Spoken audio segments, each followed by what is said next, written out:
Welcome, everybody, to another episode of Your Spiritual Journey. This is Dr. Bob, and this is the space and the place where we talk about things important to your soul. As always, we ask you to subscribe, like us, and let the world know that we're here for you and for them. Today's guest, I'm very pleased to have with us. Her name is Becca Powers. She's the author of A Return to Radiance and Harness Your Inner CEO. She's a Fortune 500 high-tech sales executive, keynote speaker, and CEO of Powers Peak Potential.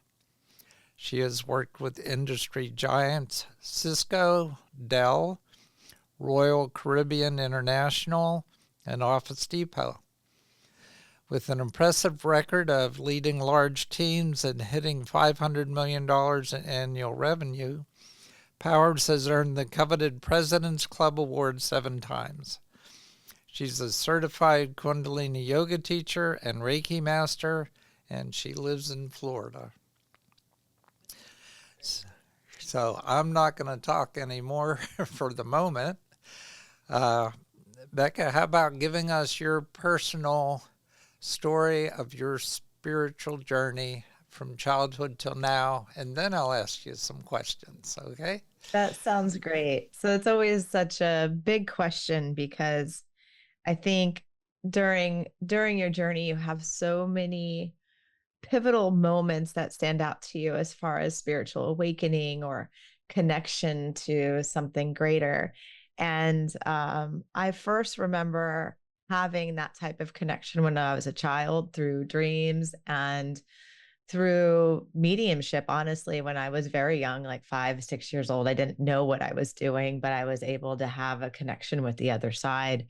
And as I got older, I grew up in a very religious family, so that was not necessarily accepted.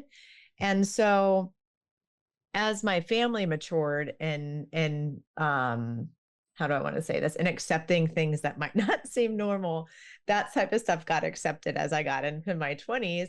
But I spent a long time kind of turning that off and just focusing on what I guess teenagers and people in their 20s do. And then in about 2006, I took my first I actually read Brian Weiss's Many Lives, Many Masters, and something happened when I read that book. Like memories started flooding in, and a deeper memory of like that I'm something more. I'm something more than this human flesh. I'm a soul.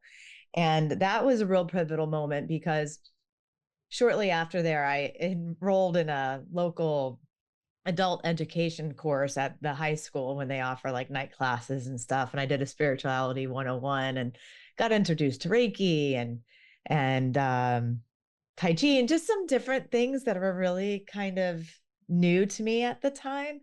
And then I went down the path of getting certified as a Reiki master in the mid 2000s. But I think as far as my spiritual journey goes, the deepest transformations for me came from some of the pain and losses I've experienced. And then having the opportunity to get certified as a Kundalini yoga teacher, which is highly meditative and experimental.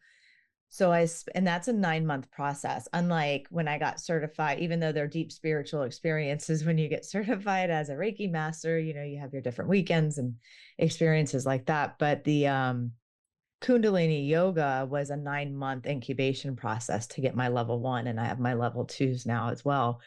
But as I was processing my teaching certification, I was also processing deep losses like the loss of my father that had just happened, and then my mother had passed several years before that. And so somewhere in there, I really got an intimate relationship with my soul. So that's a very condensed version of how I came to know myself as like a spiritual being and a soul. But there's a lot in that. So I'll turn it back to you. But that's my path. And now I'm very committed to helping people ignite their soul, because there's so much to be expressed and utilized when we can connect to it. Yeah. Well, out of curiosity, what was this uh, event as a child when you felt a connection to the other side? What happened there? It's kind of a cool story because I was 5 and uh, my family lives in Indiana and we lived in Florida. So we were traveling back to Indiana, and I was staying in the guest room of my grandma's best friend's deceased husband. It used to be his room. And so, which I didn't know any of this. I just was staying in that room because that's where I was. And in that evening, when I was going to bed, I got visited by him, and he had let me know that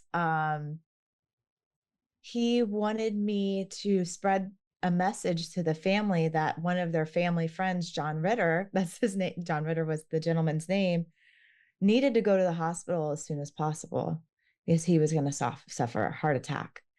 And, I'm 5, I don't have any filter. So the next morning I ran out and I'm like, Mom, Grandma, blah, blah, someone needs to go check on John Ritter. And I didn't even know who John Ritter was. And the experience that happened was they did take the information back to the Ritter family, got John Ritter to the hospital.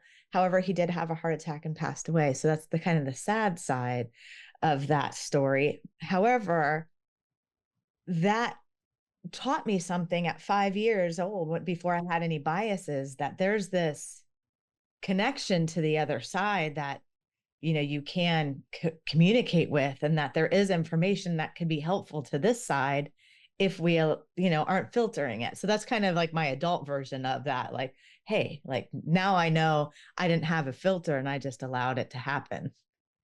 Right. So something that you skipped in your discussion, but is in your book, is that bathroom floor moment. Oh yes, that's what I was saying. I'm like, there are some big moments in my life. So yeah, are you okay if I share about it now? Oh, I want you to. Okay, let's do it. So, for the listeners of this, I think sometimes we push past the red flags way too much in the aspect that we think we're doing the right thing. I don't think people intentionally, well, some people might intentionally bypass the red flags, but what I have seen is that most people just override themselves in the spirit of staying committed to their job or their family. And for me, that was very much the case. I was the breadwinner for the family. I was a sales leader for an organization. I had 4 kids in middle school. I worked my butt off. Was a mom. And before I knew it, everything else was on the priority list except for myself. And after my 4th bad day in a row at work, after 3 years of ignoring tons of red flags, I came home from work. My kids approached me, Mom, Mom, Mom, Mom, Mom, and I lost it. I like snapped on them. Like, can I put my freaking purse down? I mean, it was not the version of myself that I was proud of. And later that night, I looked at myself in the mirror and I could barely recognize myself. I'm like, who have I become? Who am I as a mother? Who am I as a wife? Who am I as a leader? And where am I? Like, I couldn't even see that spark anymore. And I still get choked up talking about it because it was like that thought of like, where am I? I couldn't see myself, that led to this emotional collapse on the bathroom floor. And I laugh about it now because it was like, you have these unique moments in life that change your trajectory, and this was one of those moments. So like, as I collapsed down to the bathroom floor, I had nowhere to go but up. I had no resources left. I was in one of my most powerless state, if not the most powerless state I've ever been in my entire life. And so I called out to God, universe, like, I need help. I can't do tomorrow the same way I'm doing today. And I only know how to do tomorrow the same way I'm doing today. And, for the listeners, I didn't have the luxury of, taking 2 weeks off. And like, I joke around and say, go on a backpacking sabbatical to figure my life out. Like, had to go to work the next day. And so in this moment of this reach out for help, I got my instant miracle. And it came in the form of a whisper and like a voice within that was like, Becca, you're the CEO of your life. And Bob, I have to tell you that that thought became so empowering to me that it like a surge of energy went through my body, and I rose up off the bathroom floor a different woman than the one that went down. And I didn't know what I was going to do the next day, but I knew that I was going to be able to do it. And I made a vow between me, God, universe, that I would never allow myself to hit that bathroom floor again, and that I would try to help other people not hit the bathroom floor. So that's one of my biggest stories for sure. Yeah. And I've heard this from a number of people that you've got to get down to that bathroom floor and just understand that you can't do this yourself. Yes. You get the goosebumps as you say that, because I think that was one of the biggest lessons that I learned, is that it's even going back to the lesson that I just shared about me being a 5-year-old, is that there's this bigger presence out there that is there to help us communicate with us. And yeah, I just wanted to share that too. So I'm like, yes, what you just said. Absolutely. We are not alone, and we have to understand that. And once we do, and that there's a lot of help out there and around us, uh, we're a lot better off. That's for sure. Uh, and I enjoy the way that your book deals with that, Thank you. because you are just very straightforward and transparent. You make yourself vulnerable, so your energy comes through it. And Oh, and thank you. to me, that's really important in any book that I read. Uh, okay, so a couple things, and one that really resonated with me is the idea of boundaries and the need to set them. And I understand that a lot of that came from that moment on the bathroom floor. Yes, So it did. would you talk about that a little bit more? I would love to. So before I shared the bathroom floor moment, I was sharing like the lead in into it, and saying that, there I wasn't on the priority list, which meant that I really didn't have any boundaries, because I said yes to everyone besides myself. Yes to, my husband, yes to my kids, yes to my bosses, yes to my team that I was leading. I was like, yes, yes, yes. And what I learned about boundaries, and this is really important, is that I call it like almost the biggest, baddest boundary you can make, and why boundaries should be your best friend, is because the one boundary that you violate the most is the boundary between you and yourself. When you are not able to say yes to your time, yes to your energy, and yes to your space within, you are violating your own personal boundary. And until I hit the bathroom floor, I didn't even realize that. And then afterwards, I learned that through necessity. So the very next day, I had to go to work. And here's an example of like how that played out. So I went into work, and I was midway through my work shift, and I got pulled, there was a scheduled meeting. I was in the meeting with a bunch of leaders, and we're going over priorities and things we need to work on. And I got asked to lead another project. And pre bathroom floor, I would have said yes out of obligation. I was a senior leader. These are things I'm quote unquote responsible for. And, but I couldn't, I didn't have the energy. I just hit the bathroom floor the night before. Nobody knew, only me. And here I am facing my senior leadership team, and I have to say no just so that I can keep breathing. And I remember being petrified that if I said no, I'd get pulled into the office. Maybe I'd get fired, that there would be some significant consequence for me saying no. And so I'm panicking, and it's all happening in microseconds. I'm panicking, and I have to get an answer out really fast. And so I say, my plate's really full. but maybe, a senior lead, junior leader can do it and get some more experience. And the funniest that to me, it was like the funniest thing happened because everybody was like, that sounds like a great idea. And next agenda topic happened. And so we create these stories in our head that, you know, someone's not going to like us, or we're going to get in trouble, or there's going to be some significant consequence. And what I have found is very rarely is that true. And I'm just going to wrap it up and pass it back to you in a second. But what I have found to be true is that the more I honor my time, more my energy, and my space, the more present I am for myself, my family, my colleagues, the projects I am working on. And I'm healthier and happier too. Well, it's funny how you need to give yourself permission to do those things.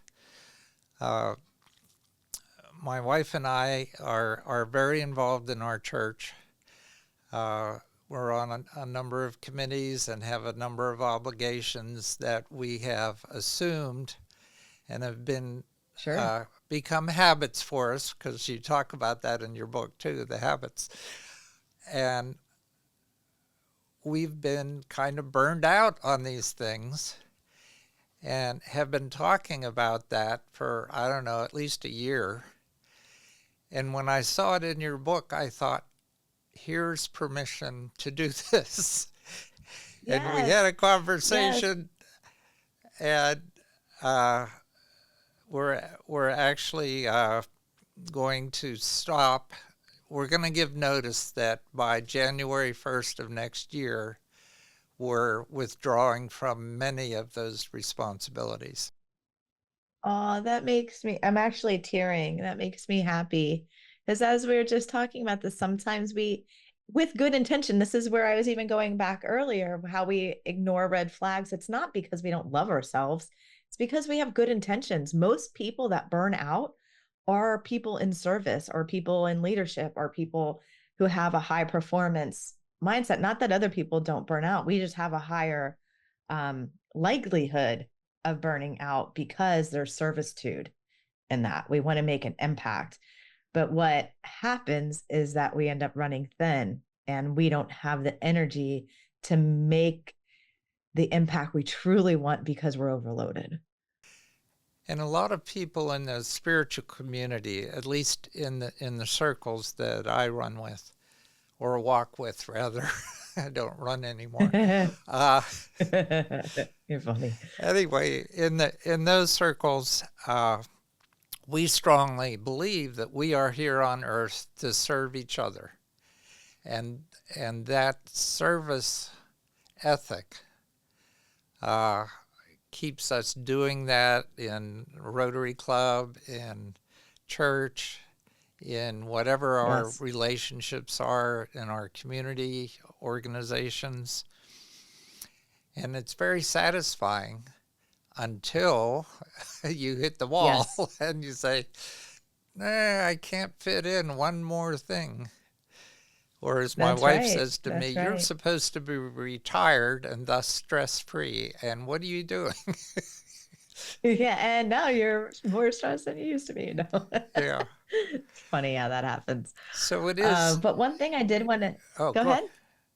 No. No, I was just going to say there's one thing I wanted to say for the listeners, in case we change topics, is, Dr. Bob, as you're sharing and you're saying you're going to relinquish some of your responsibilities, by January 1st, which I think is a phenomenal decision, especially if you're feeling burnt out, is that, listeners, when you're coming across these decisions, I talk about this in the book, but there's a piece of boundaries that is really, really positive. And I call it, instead of passing on it, pass it on.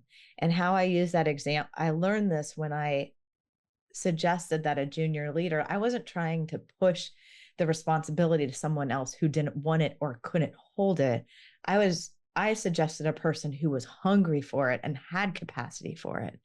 And what I learned is that I ended up being a mentor to that person because accidentally. And they're like, thank you for thinking of me. Thank you for giving me an opportunity to grow my skill set. Thank you. for seeing me.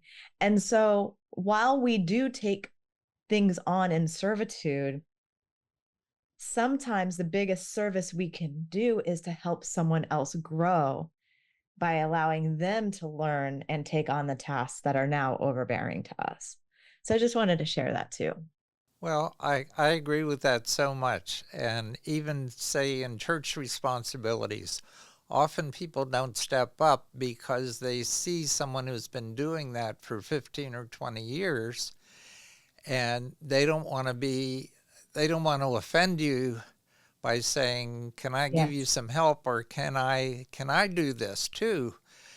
Uh, so that's the idea, is really by giving that time period till January to allow some other people to step up and maybe train them or at least show them the ropes before totally going away. that's beautiful. So one thing that interested me in your book was that connection with infinite intelligence, uh, because I'm always trying to tap into that, uh, and sometimes very successfully, sometimes not so successfully. Mhm. But can you talk a little bit about your experience with that? Yes, I would love to. And I think I'd like to set the stage that I think that's pretty much probably common for everybody. Sometimes we're really tapped into our knowing, and then sometimes, like, where did it go? I just felt like I had it yesterday, and now I'm not so sure that I can tap back in. But what I have learned is that infinite intelligence is always willing to serve us and is and I also want to say that what I have also learned is that through infinite intelligence, there are typically many solutions and many paths that we can't see. But if we surrender to asking for help, you mentioned giving permission. So even people with high spiritual practices, a lot of prayer, a lot of meditation, we sometimes forget.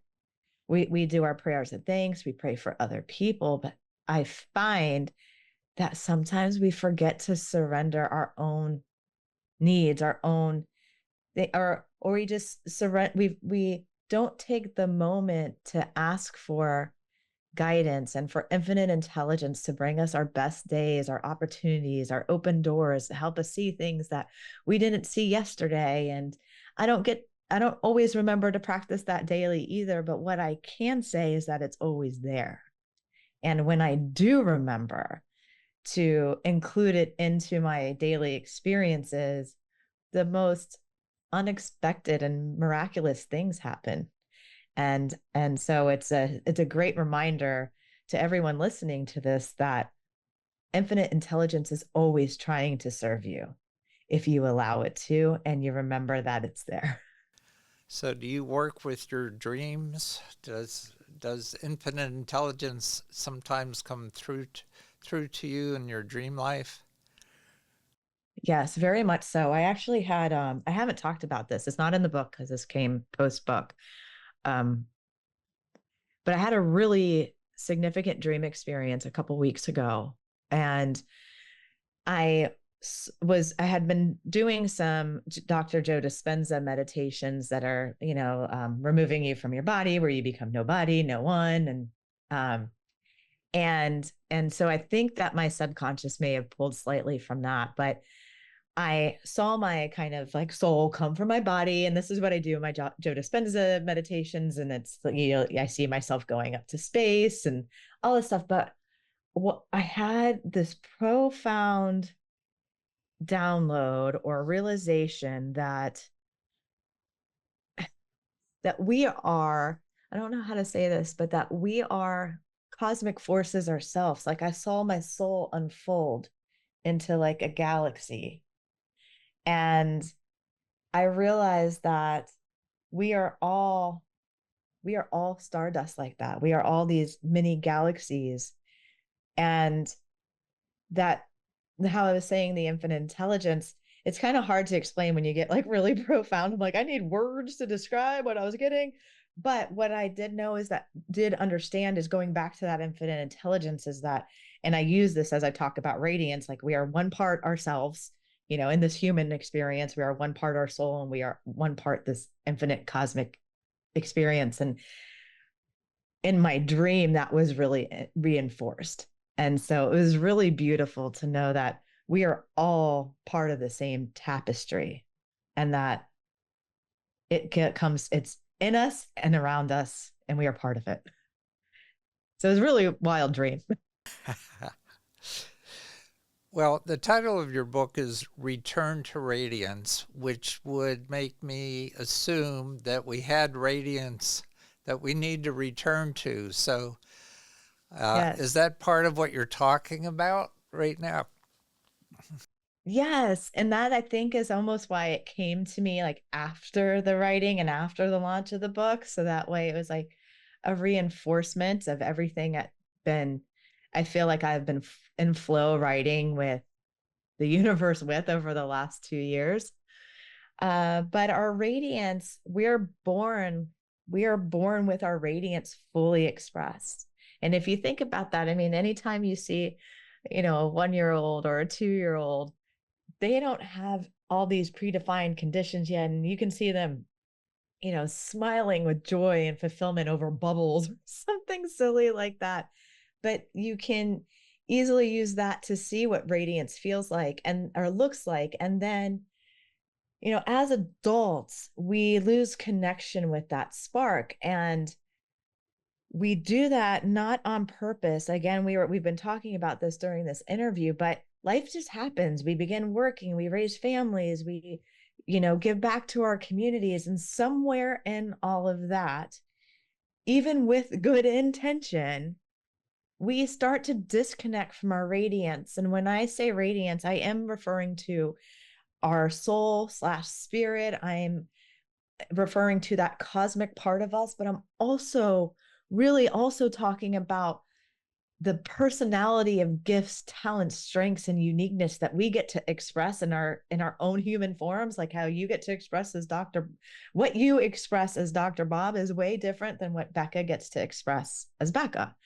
And what I have found is the more that we tap into that unique architecture that we were designed with, that's our radiance. And the more we return back to that, then those feelings of deep fulfillment, connection with loved ones, joy, and creativity really just start being something that's a part of your everyday and stop being something that you're chasing for. It just you just are. And we were born in the are. We kind of come disconnected to it, and we have the availability and the um, option to come back to it if we choose to.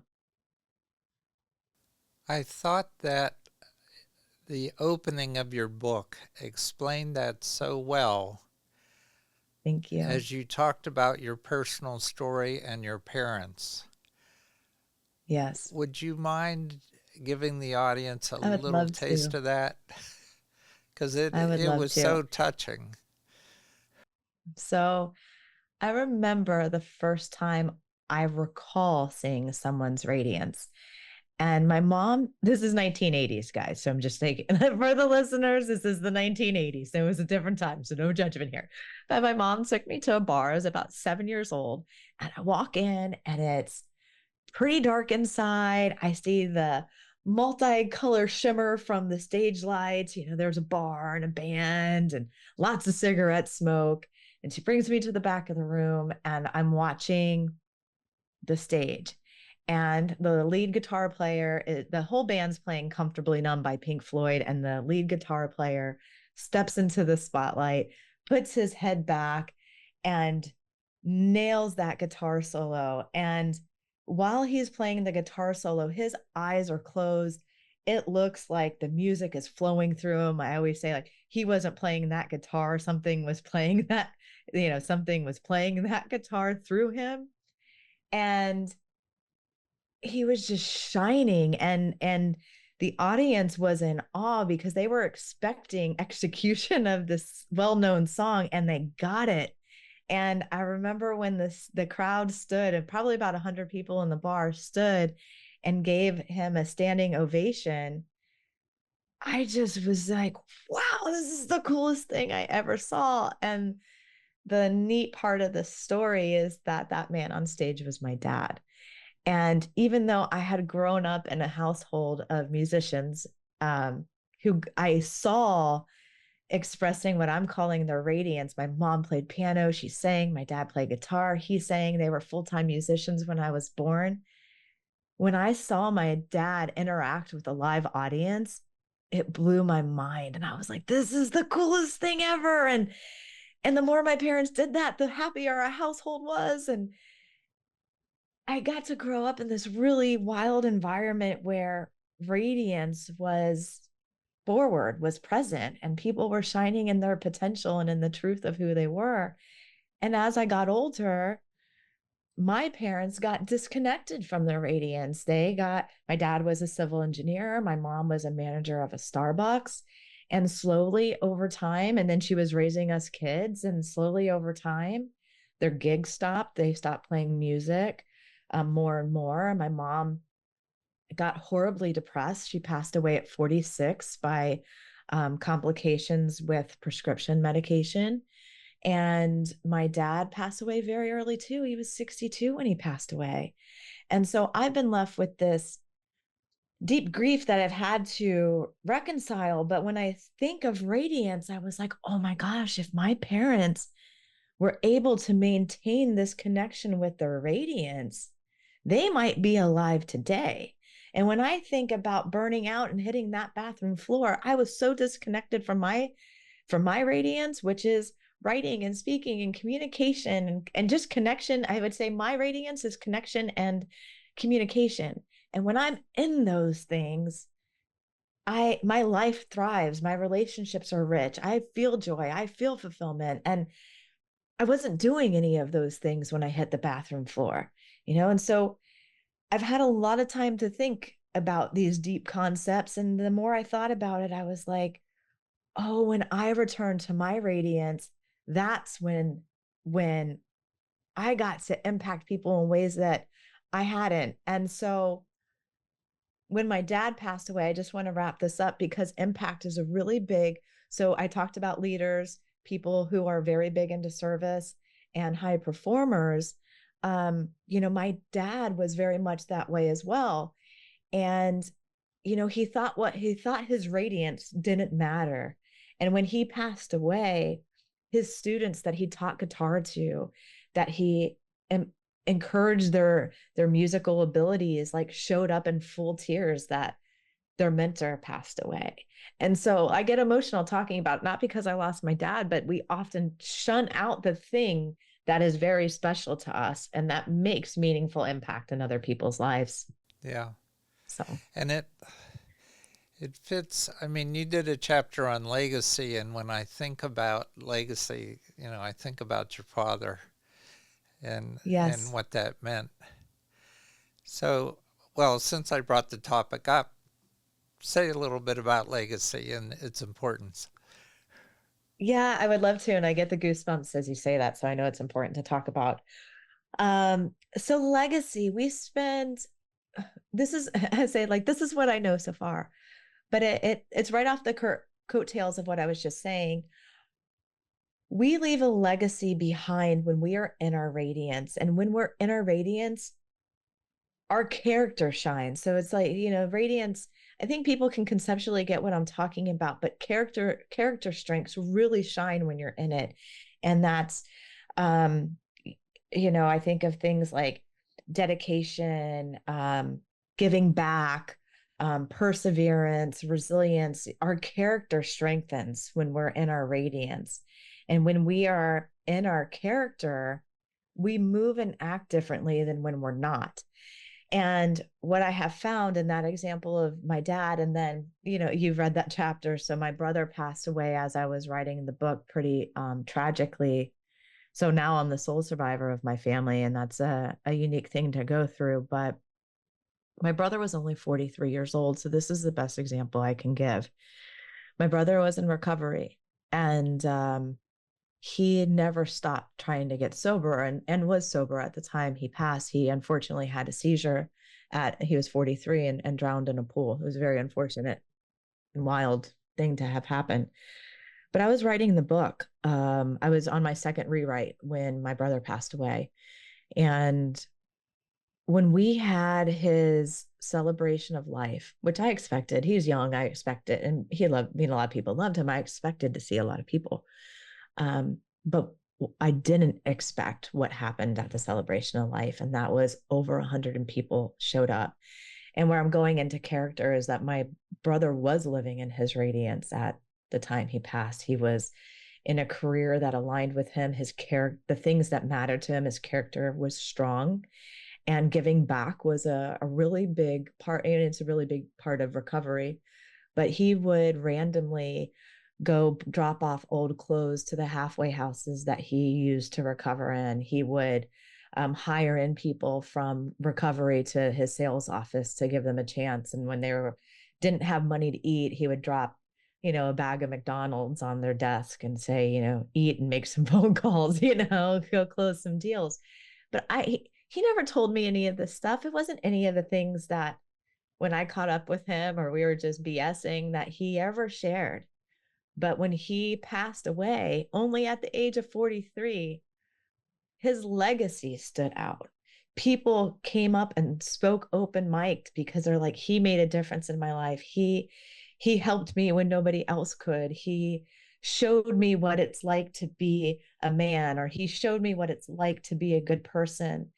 And at 43, his legacy continues. I mean, he has children, and so there's the lineage part of legacy, but this is legacy of your character. This is legacy of your radiance. And his sales office, like I still hear from people from his sales team saying there's nobody else like your brother, and he taught me all sorts of things. And I mean, I could go on, but that is a strong example of what I mean by legacy.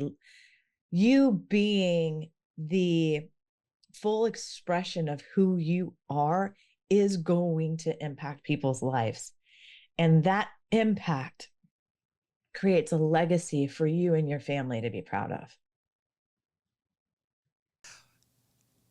Connected to legacy and character, as you've talked about it, is values. And Oh, yes. you've got a chapter on values.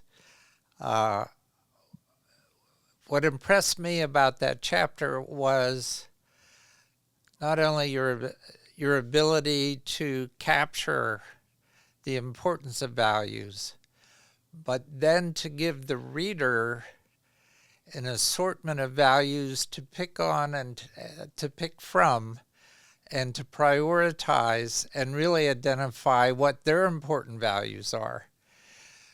So, could you explain why values are so important in this whole scenario of radiance? I would love to. I would love to. I have a saying like values can lead us to victory. And when I hit the bathroom floor, I didn't realize that my values were running the show. And in the chapter that Dr. Bob is talking about, I talk about values having two sides. And at the end of the day, all of us have values, whether we know them or not. And we might think we know them. That's why I give so many options so you can really sit and chew on this concept and pick the ones that you think resonate with you most. But in the example I share in the book, one of the things that led me to the bathroom floor is a really good value: meaningful work. I'm like, great, I'm not a workaholic. I meaningful work is really important to me. It's one of my top values, along with appreciation and family. So when I took my first values assessment and all these things came to light, I was like, oh, that's awesome.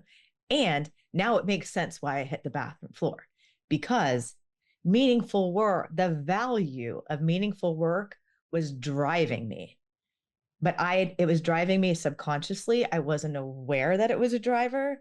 And because it felt so important on the inside, I bypassed my own importance. And Now, meaningful work is still a value. And because I know boundaries now and I take care of myself, the work as a return to radiance.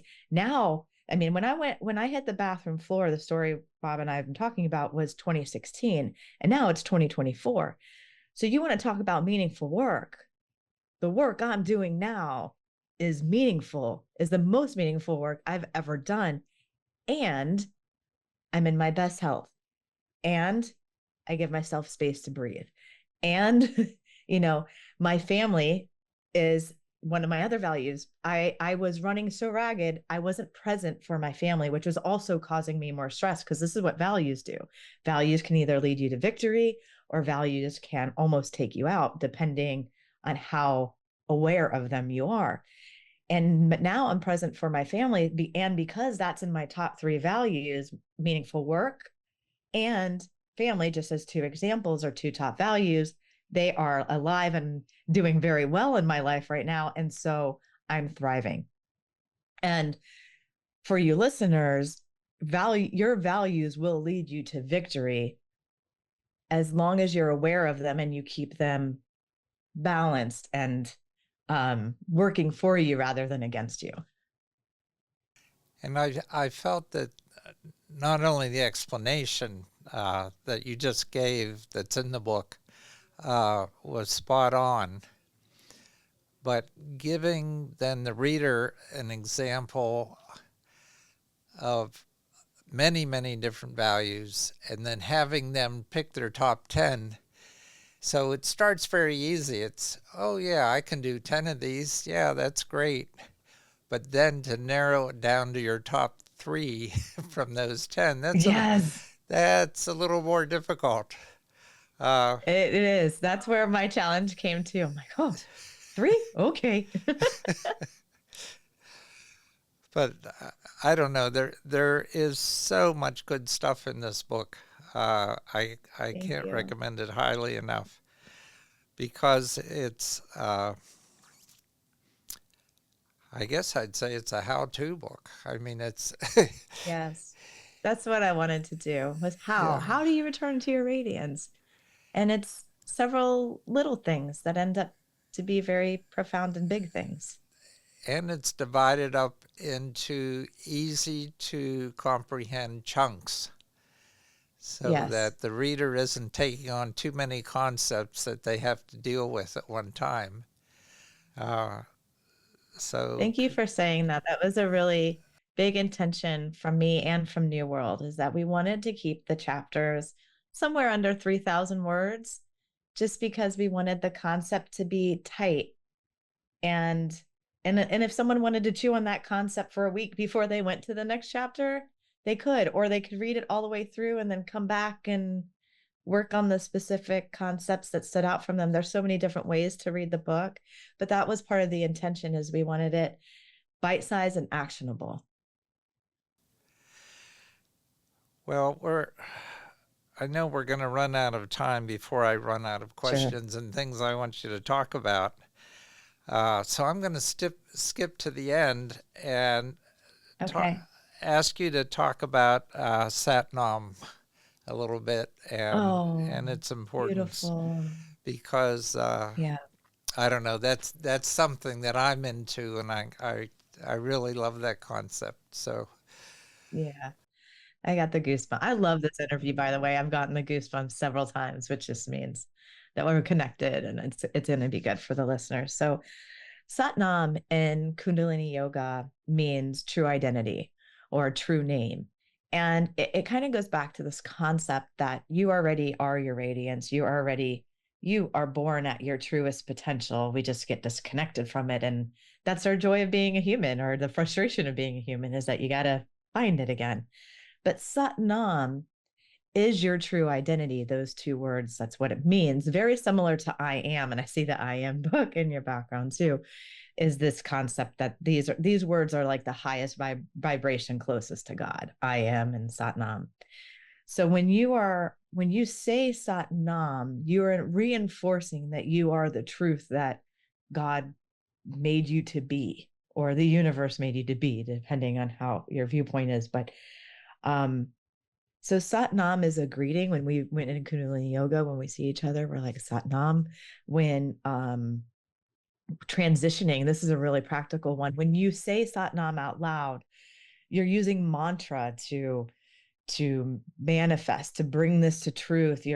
There's psychology happening within the body where your tongue is hitting your upper palate. There's science there, and it's activating your pituitary gland, and so there's things that are happening on a chemical level within inside you when you say Satnam as well.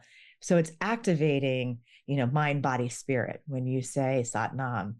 And so I also recommend in the book using it as you transition spaces when you are maybe going from meeting to meeting, say Satnam, and it allows you to reconnect to that truth of who you really are.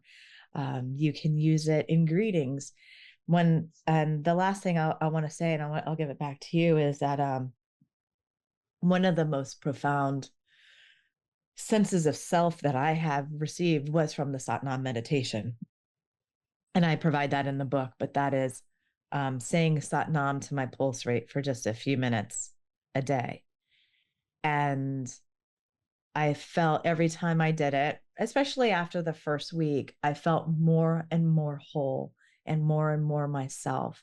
So I'm very honored and flattered that you brought that up because I think it's such an important spiritual teaching that is so easy, but yet so significantly profound. So, do you have a certain routine that you do every morning that sets your day? Like some people set an intention and then go into prayer and meditation, or, do you have a routine? I do. So I spend most of from a morning routine perspective, and I talk a lot about habits and routines in the book. I'm most connected to spirit, like unfiltered in the morning. So I write. That's really my form of meditation is I do all my writing, all my concepts, everything that I do before I have any thoughts, I write. And I typically write for about an hour every morning when I first wake up. Um, but I want to come back to the Satnam practice. I um I use mala beads a lot because I am a yoga teacher, but I do a full round of Satnam on the prayer beads. So there's 108 beads, and I do that every night before I go to bed. Okay. I just wondered because I write for an hour every morning if I can. Uh, and Hey, that's well, I got awesome. that from the book, The Artist Way. Are you familiar with that? Yes. Okay. Yes. So it's sort of that Julia brain Cameron, dump right? first thing in the morning, and it clears your head as well as sort of sets your intention for the day. So uh, Yeah, I that's I really awesome. appreciate that you do that because I do that too. All right. Would you or even can you describe one technique that your book offers that you would like to leave the listeners with that they could start today? Wow, there's so many. But one thing we didn't talk about, and this is more practical. I mean, I just gave the Satnam, you can say Satnam silently to yourself or out loud to your pulse rate to find your pulse and just start going. And you can do that for a minute to 3 minutes a day, and it will be life changing. But there's also this really practical thing that we didn't get to talk about that is goes along with boundaries, and I think is really important. And it's that choice has to pass.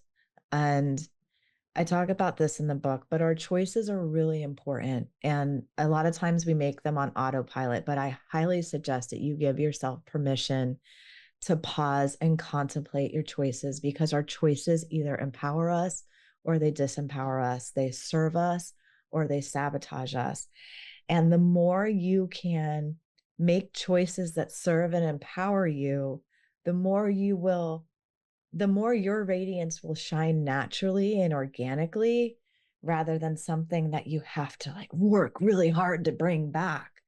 And so I wanted to share like make more choices that serve and empower you.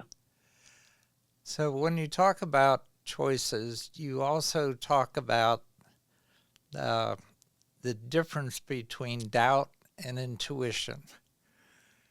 And Mm-hmm. how do you know when you're making a choice that you're making it from, from a positive aspect, say from your intuition and your gut, rather than from doubting yourself and making the less risky choice Yes. because you doubt that you can be successful. Yeah. So doubt is tricky because it does produce a lot of chemical reaction in the body, and doubt sometimes feels like fact. However, doubt is a very intellectual game. So it'll have you telling you all the things that are going to go wrong. Its job, and I talk about this in the book too, is that it's supposed to keep you safe. Like doubt's not really a bad character in our life. Like it's there to, hey, maybe you shouldn't take that risk. It might kill you, type of thing. But what I have found as you talk about doubt and intuition, I do this to my, this is one thing I do daily, regularly, is when I am going into that space of making a decision, I often put my left hand on my heart and my right hand on my gut. And I will do a couple deep breaths just to calm my nervous system. And then I will ask and I will invite an infinite intelligence into this. And goes back to earlier in the conversation. I have to pause to remember to include it in my decision making. And I will ask, does this decision serve me, or will it sabotage me, or will it empower me or disempower me? And if I'm still enough, I will know my answers. I will feel the butterflies. I'll get goosebumps. Like I've got goosebumps several times during our conversation. Those type of things are ways that spirit can let you know that you're going down the right path. Like, hey, this might feel risky, but look, you're getting the butterflies. There's excitement, there's creativity. Or perhaps you kind of get sick to your stomach or you get some heartburn as you're thinking of it. That might be indication that it isn't going to be something that's serving you. Even if you think it might, that might be your body's, or infinite intelligence coming through you and giving you bodily reactions, being like, no, that's not such a good idea. So I love that you asked the question, because getting through doubt and learning your intuition takes that step back. Yeah. So, what is the final message of your book to our audience? What would you like to leave them with? That infinite intelligence is here to serve you, and your radiance is your soul's way of expressing itself. And you are worthy of that. You are inherently worthy of your joy, of your fulfillment, of your happy relationships, of your health, and all that is available to you. Okay. Well, audience, as always, take what resonates with you and incorporate it into your life and put the rest on a shelf until you're ready to deal with it. Until next time, this has been your spiritual journey.